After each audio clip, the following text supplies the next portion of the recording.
കാരണം ഇതുപോലത്തെ വീഡിയോ ഒക്കെ എടുക്കാൻ എനിക്ക് ഭയങ്കര ഇഷ്ടമാണ്. പക്ഷേ പോകുന്നില്ലല്ലോ, പുറത്ത് പോകാൻ പറ്റുന്നില്ലെന്നേ. കുറേ നാളായി ഇപ്പോൾ പുറത്ത് പോയിട്ട്. പിന്നെ പറയാൻ വേണ്ട, ഭയങ്കര വെയിലല്ലേ. അവിടുത്തെ പോലെ തന്നെ ഇവിടെ ഭയങ്കര വെയിലാണ് കേട്ടോ.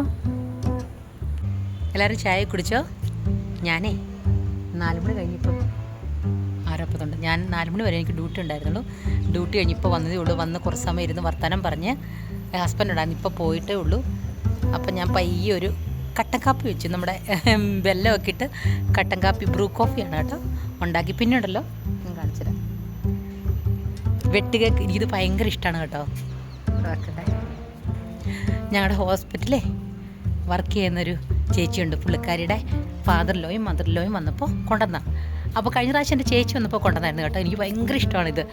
3 എണ്ണം കൊണ്ടു തന്നു. അതിൽ ഞാനുണ്ടല്ലോ രാവിലെ ഞാൻ ഓട്സാണ് കൊണ്ടുപോയേ. ഭയങ്കര ഡയറ്റാണ്. ഓട്സ് കൊണ്ടുപോയി കഴിഞ്ഞ് ഇത് കണ്ടപ്പോഴത്തേക്കുണ്ടല്ലോ 2 എണ്ണം എടുത്ത് ഒറ്റയടിക്കും കഴിച്ചു. പിന്നെ ഓട്സ് കഴിച്ചില്ല. ഉച്ചയായപ്പോഴും ഒന്നും കഴിച്ചു. ഉച്ചയായപ്പോൾ 3 മാരിഗോൾഡ് ബിസ്ക്കറ്റ് കഴിച്ചു, അത്രേ ഉള്ളൂ. പിന്നെ വീട്ടിൽ വന്നിപ്പോൾ ഇതാ കഴിക്കുന്നത്. അപ്പം കുറേ നാളായല്ലേ ഞാനിങ്ങനെയൊന്ന് കണ്ടിട്ട് നിങ്ങളെല്ലാവരും. എനിക്കിങ്ങനെ നേച്ചറിൻ്റെ വീഡിയോ ഒക്കെ എടുക്കാൻ എനിക്ക് ഭയങ്കര ഇഷ്ടമാണേ. ഡ്യൂട്ടിക്ക് ചെല്ലുമ്പോഴത്തേക്കും നല്ല കുളിച്ച്, ഇപ്പം കുളത്തിൽ നിങ്ങൾ കുളിച്ച് കയറുന്ന പോലെ ആയിരിക്കും ഡ്യൂട്ടിക്ക് ചെല്ലുമ്പം. നമ്മൾ തൊട്ട പൊട്ട് പോലും ഉണ്ടാവില്ല. അതുകൊണ്ട് ഒരു മുഖത്തൊരു ഒരു ക്രീം പോലും ഇടാൻ വയ്യ എനിക്ക്. എൻ്റെ മുഖത്തുണ്ടല്ലോ എന്ത് ക്രീം ഇട്ടെന്ന് പറഞ്ഞാലും ഈ ക്ലൈമറ്റിൽ, ഈ സമ്മറിലുണ്ടല്ലോ എല്ലാം ഇങ്ങനെ ഒഴുകി പോവും. ഒന്നും ഇടാൻ പറ്റത്തില്ല. കുറച്ച് ലിപ്സ്റ്റിക്ക് മാത്രമേ ഇരിക്കും, ബാക്കി ഒന്നുമില്ല. പൊട്ട് പോലും ഉണ്ടല്ലോ. ഇതിപ്പം ഗമ്മുണ്ട് കേട്ടോ, നല്ല ഗമ്മുള്ളതാണ്. ഇത് ഞാൻ ഇപ്പം ഈയിടെ വാങ്ങിച്ചത് ഈ പൊട്ട് വാങ്ങിച്ചിട്ട് ഒരു 2 ആഴ്ച ആയുള്ളൂ. 2 ആഴ്ച തൊട്ട് ഞാൻ ഡെയിലി തൊടും. ഹോസ്പിറ്റലിൽ നമ്മൾ വർക്ക് ചെയ്യുന്നിടത്ത് ചെല്ലുമ്പോഴത്തേക്കും താഴെ കിടക്കും.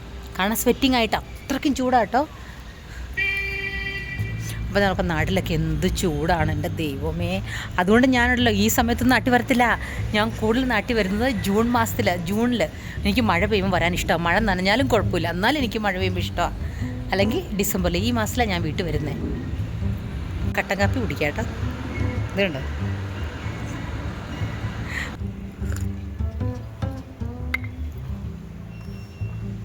കേക്കിന് കേട്ടോ. ഈ സൈഡ് കൊണ്ട് തിന്നാൻ പറ്റുള്ളൂ. ഇവിടെ വേദനയാണ്. ഈ പല്ലിൻ്റെ ഇവിടെ ഇതുണ്ടോ, ഇവിടെ ഒരു സൈഡ് ഭയങ്കര വേദനയുണ്ട്. ഹോസ്പിറ്റലിൽ കാണിക്കണം. അതുകൊണ്ട് ഇന്നലെ മിനിയാന്നുണ്ടല്ലോ, ഇവിടെ ഇരിക്കട്ടെ, കൈ ഇവിടെ വെക്കാം. മിനിയാന്ന് കബാബ് കൊടുന്നു. ഈ ലെഗ് എന്ന് പറഞ്ഞാൽ തൈ കോഴിയുടെ 6 എണ്ണം 5 എണ്ണം കൊണ്ടുവന്നു കേട്ടോ. അതിൽ എനിക്ക് ഭയങ്കര ഇഷ്ടമാണ്. ഞാൻ പറഞ്ഞു വിട്ട് കൊണ്ടുവരണം. അതിൽ ഞാൻ ഒരെണ്ണം കഴിച്ചു. എനിക്ക് ഭയങ്കര ഇഷ്ടം. ഞാൻ 2 കഴിക്കും. എനിക്ക് ഈ പല്ല് പേടിച്ചിട്ട് കഴിക്കാൻ പറ്റുമോ? കഴിക്കുമ്പോഴത്തേക്ക് ഇവിടെ ഞാനും കയറിപ്പോയി. പിന്നെ ഞാൻ ഡെയിലി ഞാനുണ്ടല്ലോ എൻ്റെ ഹസ്ബൻഡ് വീട്ടിൽ പോയ സമയത്ത് ഞാൻ വീഡിയോ ഇട്ടിട്ടുണ്ടായിരുന്നില്ലേ, ഡെയിലി ഞാൻ 2 ടാബ്ലറ്റ് കഴിച്ചിട്ടാണ് ഞാൻ കിടന്നുറങ്ങിയിരിക്കുന്നത്. സത്യം പറഞ്ഞാൽ എല്ലാവരും പറയും ഈ പല്ലുവേദന എന്താ, ഈ പല്ലുവേദന. ഞാൻ വിചാരിക്കും ഈ പല്ലുവേദന തന്നെ അത്ര വലിയ വേദനയാണെന്ന്. നോക്കുമ്പോൾ ഇവിടെ തുടങ്ങിക്കഴിഞ്ഞ് ഇവിടെ എല്ലാം വേദനയായിരിക്കും.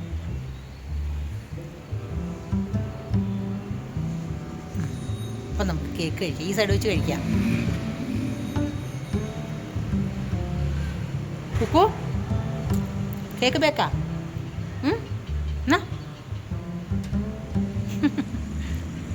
ഈ അഡ്വർടൈസിൽ കാണാൻ പാടില്ലേ, സെൻസോഡൈൻ പേസ്റ്റിൻ്റെ അഡ്വർടൈസ് കാണത്തില്ലേ? നിങ്ങളുടെ പല്ലിന് എന്താ പറയുക, എന്തൊരു ഇതുണ്ടല്ലോ, തണുത്ത വെള്ളം കുടിക്കുമ്പം മരവിപ്പുണ്ടോ എന്ന് ചോദിക്കും. ചൂടുവെള്ളം കുടിക്കുമ്പോൾ നിങ്ങൾക്ക് എന്നാന്ന് പറയുക, പൊള്ളുന്നുണ്ടോ എന്ന് ചോദിക്കും. അത് തന്നെയാണ് ഇപ്പോൾ അവസ്ഥ. അപ്പോൾ എനിക്ക് പ്രാക്ടീസ്. അപ്പം ഞാൻ വിചാരിക്കും ഇതെന്തുവാ ഇത്രയൊക്കെ കഷ്ടമാണ് നമ്മൾക്ക് ടൂത്തേക്ക് വന്നാലെന്ന്. ഇപ്പോഴല്ലേ എനിക്ക് കാര്യം പിടികിട്ടിയേ. ഭയങ്കര പെയിനെന്നുള്ള കാര്യം. അപ്പം നിങ്ങൾ വിചാരിക്കും ഡയറ്റൊക്കെ ആയവരാണ് ഇങ്ങനെ കഴിക്കുന്നതെന്ന്. അതൊന്നും ഒരു കുഴപ്പമില്ല. ഡയറ്റാന്ന് പറഞ്ഞാൽ നമുക്ക് കംപ്ലീറ്റ് ഒന്നും വിടാൻ പറ്റില്ലല്ലോ. കഴിച്ച് നല്ലപോലെ വർക്കൗട്ട് ചെയ്താൽ മതി, കുഴപ്പമൊന്നുമില്ല. പക്ഷേ കംപ്ലീറ്റ് ഒന്നും വിടാൻ പാടില്ല. പിന്നെ ഫ്രൈഡ് ഐറ്റം ഒന്നും അധികം കഴിക്കുന്നില്ല. ഞാൻ ബേക്കറി ഐറ്റം ഒന്നും അധികം കഴിക്കാറില്ല. അങ്ങനെ വല്ലപ്പോഴും. ഇപ്പം നാട്ടിൽ നിന്ന് ചേച്ചി വന്നേ, ചേച്ചി വന്നിട്ട് ഇപ്പം കഴിഞ്ഞ മാസമല്ലേ വന്നേ, അന്നേരം ഞാൻ കഴിച്ചു. അല്ലാതെ ഒന്നുമില്ല. പിന്നെ കഴിക്കുന്ന മാരിഗോൾഡ് മാത്രമാണ്. ഒന്നുമില്ല, കുഴപ്പമൊന്നുമില്ല. ഒരു സിംഹക്കുട്ടിനെ കാണിച്ചു തരാം. സിംഹ കന്നഡയിൽ സിംഹ എന്ന് പറഞ്ഞ കേട്ടോ. ഞാൻ സിംഹക്കുട്ടിനെ കാണിച്ചു തരാം കേട്ടോ. സിംഹക്കുട്ടി നീ അവിടെ ഗുഗല നീ അമ്മയുടെ ശുണ്ടടി കൈ പോകുന്നുണ്ടോ ಸ್ನೇಹ ಕೊಂಡ ಅವಳು ಶುಂಠಿನಿ ಕುಕ್ಕಾಚಿನಿ ಏನು ಮಾಡ್ತಾ ಇದೆಯೇ? ಯಾಕೆ ಮಾಚೆ ಬಂದೆ ನೀನು? ಯಾಮ ಗುಡ್ಗೇಳು ಅಮ್ಮയുടെ ಗುಗ್ಗಲ ನೀ ಅಮ್ಮയുടെ ಗುಗ್ಗಲ ಇಷ್ಟು ಭಯನ ನಿನಗೆ? പേടിച്ചൂറി പുറത്തു വരാൻ പേടിച്ചൂറി അവള്. ഇനി എന്നാന്ന് ചോദിച്ചു കഴിഞ്ഞാൽ ഇനി ഞാൻ കണ്ടിന്യൂസ് ഒരു വീഡിയോ ഒന്നും ഇടുന്നുണ്ടായിരിക്കില്ല. 2 ദിവസം കൂടുമ്പോൾ അല്ലെങ്കിൽ 3 ദിവസം കൂടുമ്പോഴൊക്കെ ആയിരിക്കും ഞാൻ വീഡിയോ ഇടുക. ലോങ് വീഡിയോ, ഷോർട്ട് വീഡിയോ മാത്രം ഡെയിലി ഇടും കേട്ടോ. അപ്പം നിങ്ങളെല്ലാവരും എനിക്ക് സപ്പോർട്ട് ചെയ്യുക, കമൻ്റ് ഇടുക, ലൈക്ക് ചെയ്യുക മറക്കരുത്. എനിക്ക് സമയമില്ലാത്തതുകൊണ്ടാണ് ഞാനിപ്പോൾ വർക്ക് ചെയ്യുന്ന സ്ഥലത്ത് നിന്ന് വേറെ സ്ഥലത്തേക്ക് ഞാൻ പോകാൻ നിൽക്കുകയാണ്. ഒരു 3-4 ഡേയ്സിനുള്ളിൽ ഞാൻ വേറൊരു സ്ഥലത്ത് പോകും. അപ്പോൾ എനിക്ക് കുറച്ച് ദൂരമാണ്, അപ്പോൾ ട്രാവൽ ചെയ്ത് വേണം പോകാൻ. അപ്പോൾ എനിക്കങ്ങനെ വീഡിയോ എടുക്കാനൊന്നും കുറച്ച് ബുദ്ധിമുട്ടാണ്. അപ്പം 2-3 ദിവസം കൂടുമ്പോഴൊക്കെ വീഡിയോ ഉണ്ടാവുള്ളൂ. അപ്പം നിങ്ങളെല്ലാവരും എനിക്ക് സപ്പോർട്ട് ചെയ്യാൻ മറക്കരുത്. ഞാൻ എപ്പോഴും പറയും എനിക്ക് കമൻ്റ് ഇടണം. ഞാൻ വിചാരിക്കും സബ് ചെയ്തില്ലെങ്കിലും കുഴപ്പമില്ലെന്ന് ഓർക്കുക. അറ്റ്ലീസ്റ്റ് ഒന്ന് കമൻ്റ് ഇടുവാണെങ്കിൽ എൻ്റെ വീഡിയോ നിങ്ങൾക്ക് ഇഷ്ടമായെങ്കിൽ എനിക്ക് ഭയങ്കര എൻകറേജ് ആവത്തില്ലേ. ഞാൻ കമൻറ്റ് നോക്കൂ, അങ്ങനെ കമൻ്റ് ഒന്നും കാണാറില്ല. എന്തോ എൻ്റെ വീഡിയോ നിങ്ങൾക്ക് ഇഷ്ടമുണ്ടാവില്ലായിരിക്കും അല്ലേ, അതുകൊണ്ടായിരിക്കും.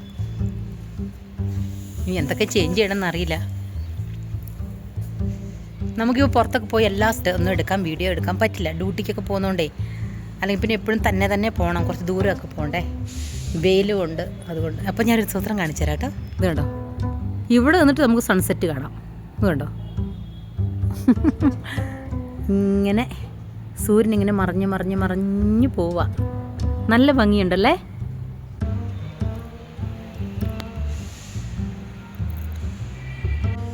പിന്നെ ഒരു കാര്യം ഞാൻ പറയാൻ മറന്നു കേട്ടോ. ഞാൻ ഒരു വീഡിയോയിൽ അത് പറഞ്ഞിട്ടുണ്ടായിരുന്നില്ല. ഇപ്പോൾ 2 ആഴ്ചയായിട്ടുണ്ട് കേട്ടോ. എൻ്റെ അമ്മ ഹോസ്പിറ്റലിൽ അഡ്മിറ്റ് ആയിരുന്നു, medical college, Pariyaram medical college. നിങ്ങൾക്ക് അറിയായിരിക്കും, ഭയങ്കര ഫേമസ് അല്ലേ. അവിടെ എൻ്റെ ചേച്ചിയുടെ വീട്ടിലായിരുന്നു കേട്ടോ എൻ്റെ അമ്മ കുറച്ച് ദിവസമായിട്ട്. അപ്പോൾ സുഖമില്ലാത്തതുകൊണ്ട് എൻ്റെ കൂട്ടിയിട്ട് വന്നതാണ്.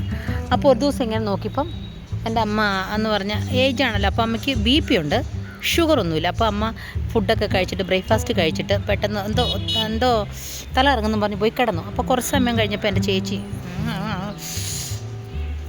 വേണ്ട, ഞാനിവിടെ വന്ന് നിന്നപ്പം ഇവിടെ എൻ്റെ കൊച്ചു വരും. അപ്പോൾ ഉണ്ട് ചേച്ചി എന്ന് നോക്കിയപ്പോൾ കട്ടിലിങ്ങനെ കിടപ്പുണ്ട്. കട്ടിൽ കിടന്നിട്ട് അനക്കമൊന്നും ഇല്ലെന്ന് പറഞ്ഞു. എന്നിട്ട് ഇങ്ങനെ അനക്കമെന്ന് പറഞ്ഞാൽ എനിക്ക് വയ്യ എന്ന് പറയുമെന്ന് പറഞ്ഞു. അന്നേരത്തേക്ക് ഇവർ 2 പേരോട് കൂടി വണ്ടിക്ക് കൊണ്ടുപോയി.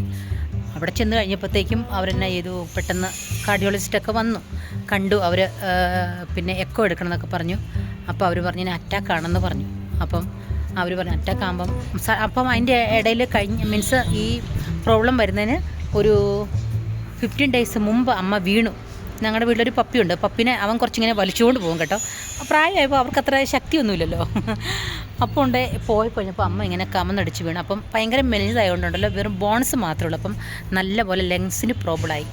അപ്പോൾ ലങ്സിന് ഇങ്ങനെ നമ്മൾ പറയില്ലേ, മലയാളത്തിൽ പറഞ്ഞാൽ ഇങ്ങനെ വെള്ളം കിട്ടുന്നതെന്നൊക്കെ നമ്മൾ പറയില്ലേ, അങ്ങനെയായി കഴിഞ്ഞിട്ട് അതിന് ട്രീറ്റ്മെൻറ്റൊക്കെ എടുക്കാൻ വേണ്ടിയാണ് ചേച്ചി കൊണ്ടുപോയി കഴിഞ്ഞപ്പോൾ ഇങ്ങനെയായി. അങ്ങനെ അവരവിടെ ചെന്ന് പറഞ്ഞത് അത് വീണൻ്റെയാണ്, പിന്നെ ഹാർട്ടിന് കുറച്ച് പ്രോബ്ലം ഉണ്ടെന്ന് പറഞ്ഞു. അങ്ങനെ ഒരു മെഡിക്കൽ ലൈൻ ട്രീറ്റ്മെൻറ്റ് കൊടുത്ത് ഒരു 7-8 ഡേയ്സ് 5-6-7-8 ദിവസം കണ്ട് കിടന്നു.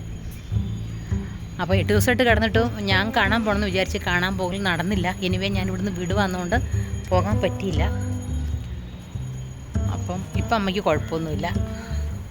ഈ പ്രായമായവരെന്താണെന്നറിയോ, ഞാൻ ഇവിടെ ഇരുന്ന് പറയാം. അപ്പം ഞാൻ ഇവിടെ ഇരുന്നു നടന്ന് ഞാൻ മടുത്തു. അപ്പം എന്നറിയാവോ, ഇപ്പം തുണി കഴുകാനോ എന്ത് കഴുകാനാണല്ലോ തന്നെ ചെയ്യും. എൻ്റെ നാത്തിനുണ്ട് വീട്ടിൽ, പക്ഷെ അവർക്ക് കൊടുക്കൂല. അമ്മ പണ്ടുള്ളവർ അങ്ങനെയല്ല, സ്വന്തം ചെയ്ത് പഠിച്ചിട്ട് ഇപ്പോൾ കുറേശ്ശെ നടക്കാനൊക്കെ പറ്റും. തന്നെ പോയി തുണി വിളക്കരുന്ന് പറഞ്ഞാൽ കേൾക്കൂല, ഇല്ല ആരുടെയും കൈ കൊടുക്കൂല വാഷ് ചെയ്യാനായിട്ട്. അങ്ങനെയൊക്കെ കുറച്ച് പ്രോബ്ലമൊക്കെയാണ്. പിന്നെ ഇച്ചിരി മറവിയൊക്കെ ഉണ്ട് കേട്ടോ. മറവിന്ന് ഇപ്പം പറയാൻ എന്താണെന്ന് പിന്നെ പറയുന്നത് അറിയില്ല. പിന്നെ ഇപ്പോൾ എന്താരെന്ന് പറഞ്ഞാലും പുള്ളിക്കാർ വിചാരിക്കുക എൻ്റെ കുറ്റം പറഞ്ഞ് വിചാരിക്കുക, അതുകൊണ്ട് ഭയങ്കര ദേഷ്യമൊക്കെ അങ്ങനെയൊക്കെയാണ്. അറിയില്ല, പ്രായമായി കഴിയുമ്പം അല്ലേ, നമ്മുടെ അവസ്ഥയിലെല്ലാം അങ്ങനെയൊക്കെയല്ലേ. പ്രായമാകുമ്പോൾ നമ്മുടെ മെമ്മറി എല്ലാം ലോസ് ആകും. അന്ന് പറഞ്ഞാൽ പ്രസൻറ്റുള്ള മെമ്മറി ഒന്നും ഉണ്ടാവില്ല. നമ്മുടെ പഴയ കാര്യങ്ങളൊക്കെ നമുക്ക് ഓർമ്മ വരും. എൻ്റെ അമ്മ പണ്ടത്തെ ആൾക്കാരെന്നൊക്കെ പറഞ്ഞാൽ തന്നെ കടയിൽ പോകുക, സാധനം വാങ്ങിക്കുക, തന്നെ പൈസ കയ്യിൽ വെച്ച് ചിലവാക്കിക്കൊണ്ടിരുന്നതാണ്, സാധനങ്ങൾ വാങ്ങിച്ചുകൊണ്ടിരുന്ന അങ്ങനെ ഒരാളാണ്. അപ്പോൾ പെട്ടെന്ന് അവരോട് അവിടെ അടങ്ങിയിരിക്കാൻ എന്നൊക്കെ പറഞ്ഞാൽ അവർ കേൾക്കില്ല. ഓക്കെ. അങ്ങനെയൊക്കെയാണ് എൻ്റെ ചെറിയ ചെറിയ സ്റ്റോറികൾ. ആരുമോ ബാ. ഇതുകൊണ്ട് ഇപ്പം തന്നെ എന്നെ ഇതിൻ്റെ വേർക്കുന്നുണ്ട്. ഇതുകൊണ്ട് ഇപ്പോൾ ഏകദേശം സമയം എത്രയായി? 6 മണി 5:45 തോന്നുന്നു കേട്ടോ. നല്ലപോലെ സന്ധ്യയാകാറായി. ഇനിയിപ്പോൾ ഇവിടെ ക്ലിയർ ആയി കിട്ടത്തില്ല. ഞാനൊരു സൂത്രം കാണിച്ചു തരാം കേട്ടോ. ഇത് കണ്ടോ, ഒരു ഫ്ലാഗ് കണ്ടോ? ഈ ഫ്ലാഗ് നോക്കി. ഇതിനകത്ത് നിൽക്കുന്ന ശ്രീരാമനാണ് കേട്ടോ. ശ്രീരാമനും ശ്രീരാമക്ഷേത്രവുമാണ്. ഈ ബിൽഡിങ്ങിലുണ്ടല്ലോ, എനിക്ക് തോന്നുന്നു ഇവിടെ ഈ ബിൽഡിങ്ങിൽ ഫുള്ള് ഹിന്ദുസാന്ന് തോന്നുന്നു. കാണിച്ചു തരാം. ഞങ്ങളുടെ വീടിൻ്റെ ഓപ്പോസിറ്റാണ് ഈ അപ്പാർട്ട്മെൻറ്റ്. ഇതുണ്ട്. ഇവിടെ നമ്മുടെ ശ്രീരാമനവമി ദിവസം ഈ ബിൽഡിങ്ങിൽ ഫുള്ള് ലൈറ്റ് സെറ്റിംഗ് ആയിരുന്നു കേട്ടോ. ഫുൾ ലൈറ്റിംഗ് ആയിരുന്നു. അപ്പോൾ അവിടെ വെച്ച ഫ്ലാഗാണിത്. എൻ്റെ അമ്മ എന്താ പറയുന്നറിയോ? ചെറിയൊരു കാര്യങ്ങൾ പറയാം, എന്തെങ്കിലുമൊക്കെ പറയണ്ടേ. പിന്നെ ചോദിച്ചാൽ ഞാനും എൻ്റെ ചേച്ചിയും ഞങ്ങൾ 2 പേരുമാണ് എല്ലാത്തിനും മുമ്പിൽ നിൽക്കുന്നത്. അപ്പോൾ ഉണ്ടല്ലോ, നമ്മളിപ്പോൾ ആരാണെങ്കിലും ശരി, നമ്മൾ ഏറ്റവും കൂടുതൽ ഹെൽപ്പ് ചെയ്യുന്നവർക്കായിരിക്കും ഏറ്റവും കൂടുതൽ പഴി കേൾക്കേണ്ടതല്ലേ. അപ്പം നിങ്ങൾക്കും അങ്ങനെ ഉണ്ടാവില്ലേ? അങ്ങനെ തന്നെയാണ്. നമ്മൾ ആരെ നല്ലപോലെ നോക്കുന്നോ ലാസ്റ്റ് നമുക്കാണ് പ്രോബ്ലംസ് ഉണ്ടാവുക, പഴി വരിക. നോക്കിയില്ലെന്നല്ല, നമ്മളോടൊന്നും അധികം ഇത് ഉണ്ടാവില്ല. ഇപ്പോൾ എൻ്റെ അമ്മ പറയുന്നതാണ്, എൻ്റെ ചേച്ചിയുടെ വീട്ടിലൊരു റിലേഷനൊന്നുമല്ല, എന്നാലും കുറച്ച് ഒരാളുണ്ട്. അതെന്താണെന്ന് ഞാൻ പറയുന്നില്ല. അപ്പോൾ അവർക്കും അവരെ എന്ന് പറഞ്ഞാൽ അവർ ആരും ഇല്ലാത്തതുകൊണ്ട് വീട്ടിൽ വന്നതാണ്. അപ്പോൾ അവർക്കിങ്ങനെ കാലിൻ്റെ സർജറി ആയിട്ട് എൻ്റെ അമ്മയുടെ കൂടെ നിന്ന് 3 ദിവസം കഴിഞ്ഞപ്പം അവർക്ക് സർജറി ആയതുകൊണ്ട് അവരുടെ കൂടെ പോയി എൻ്റെ ചേച്ചി. അപ്പം എൻ്റെ അമ്മ അതറിഞ്ഞിട്ട് പറഞ്ഞു, എൻ്റെ കൂടെ നിൽക്കാൻ പറ്റത്തില്ല, അവരുടെ കൂടെ നിൽക്കുന്നു, അങ്ങനെ ഇങ്ങനെയാണ് എന്ന് പറഞ്ഞാൽ ഞങ്ങളുടെ ആങ്ങളമാരുടെ കാര്യമൊന്നും പറയില്ല. എന്നെ എൻ്റെ ചേച്ചിനെ ഞാൻ വിളിക്കുമ്പോൾ പറയും, നിങ്ങളൊക്കെ പെമ്മക്കളുണ്ടായിട്ട് എന്നാ ഇത് അങ്ങനെ ഇങ്ങനെയാന്ന്. പക്ഷേ ഞാനിവിടുന്ന് സഹായിക്കുന്ന പൈസ കൊടുത്ത് സഹായിക്കും. എൻ്റെ ചേച്ചി പോകും, അവളും ചെയ്യും. അങ്ങനെ ഞങ്ങളൊക്കെ ചെയ്യുന്നതാണ്. പക്ഷെ എന്നാലും നമ്മൾ ചെയ്തില്ലെന്നാണ് പരാതി. അത് സാരമില്ല, അമ്മ പൈസ ആയതുകൊണ്ട് അങ്ങനെ പറയുന്നില്ലേ. അവർക്ക് അങ്ങനെ അറിയില്ല. കുറച്ച് കഴിയുമ്പോൾ അമ്മയ്ക്ക് മനസ്സിലാവേ. കുറച്ച് കഴിയുമ്പോൾ അമ്മ പിന്നെ അങ്ങനെ പറയും. എൻ്റെ നാത്തിനോടൊക്കെ ഭയങ്കര ദേഷ്യമാണ്. എന്ത് ചെയ്താലും കുറ്റമാണ്. പിന്നെ എന്താണെന്ന് ചോദിച്ചാൽ രാത്രി മുഴുവൻ തപ്പലാണേ. രാത്രി ഉറക്കമില്ല. രാത്രി നമ്മളിപ്പോൾ എന്താണെന്നറിയോ, രാത്രിയിലുണ്ടല്ലോ ഒരു 12 മണിക്കൊക്കെ ശേഷം ഫുഡൊക്കെ കഴിച്ച് കഴിയുമ്പം അമ്മയുടെ റൂമിൽ പോയിട്ട് അമ്മയുടെ സാധനങ്ങളൊക്കെ ഉണ്ട്. അത് ഏതാണെന്ന് നമുക്കറിയില്ല കേട്ടോ. കണ്ണാടി വെച്ചാൽ കണ്ണാടി എവിടെയെന്നറിയില്ല, ചീപ്പ് വെച്ചാൽ ചീപ്പ് എവിടെയെന്നറിയില്ല, ടാബ്ലറ്റ്സ് വെച്ചാൽ എവിടെയെന്നറിയില്ല. അപ്പോഴല്ലോ പിന്നെ പൈസ എന്ന് പറഞ്ഞാൽ ഭയങ്കര ഇതാട്ടോ. ദൈവമേ, പൈസ എവിടെയാണ് വെച്ച് കിട്ടിയില്ലെങ്കിൽ പിന്നെ അന്നത്തെ ദിവസം അന്ന് തീർന്നു. എല്ലാവർക്കും കിട്ടും. എന്നിട്ട് രാത്രി മിഡ്നൈറ്റ് 3 മണിക്കൊക്കെ എടുത്ത് ഇങ്ങനെ ഭയങ്കരമായിട്ട് സെർച്ച് തപ്പി നടക്കും. ഉറക്കമില്ല. എൻ്റെ പൈസ കണ്ടില്ല, അത് കണ്ടില്ല എന്നും പറഞ്ഞ് ചില സമയത്തൊക്കെ ഞങ്ങൾക്ക് ചിരി വരുവേ. ഞാനും എൻ്റെ ചേച്ചിയൊക്കെ പറഞ്ഞ ചിരിക്കും. ചില സമയത്ത് നമ്മൾ വിചാരിക്കും, ദൈവമേ എന്ത് ചെയ്യുക, പാവം എൻ്റെ നാത്തിന് സഹിച്ചു അല്ലേ, എന്തിനാ സഹിക്കുന്നല്ലേ. അപ്പോൾ ഓർക്കും, നമ്മുടെയൊക്കെ അവസ്ഥ ഇങ്ങനെ തന്നെയാണ്. ഒരു മാറ്റവും ഇല്ല. എല്ലാവരും ഇങ്ങനെ തന്നെ പൈസ ആകുമ്പോൾ അല്ലേ. പക്ഷെ നമ്മൾ ഏജ് ആകുന്നതിനെക്കുറിച്ച്, നമ്മൾ ഏജ്ഡ് ആകുന്നതിനെക്കുറിച്ച് നമ്മൾ അത്രയ്ക്കും തിങ്ക് ചെയ്യാറില്ലല്ലേ. അപ്പോൾ ഉണ്ടല്ലോ, എൻ്റെ കുഞ്ഞു വീട് ഇത്രേ ഉള്ളൂ. ചെറിയ വർത്തമാനങ്ങളും ചെറിയ എൻ്റെ കാര്യങ്ങളൊക്കെ ഇത്രേ ഉള്ളൂ. അപ്പോൾ ഇനി നമുക്കിനി കുറച്ച് ദിവസം കഴിഞ്ഞ് കാണാം കേട്ടോ. വീട്ടിലേക്ക് പോവാണ്. ഇതേ ടെറസിലല്ലേ വീട്, അവിടെയല്ലേ.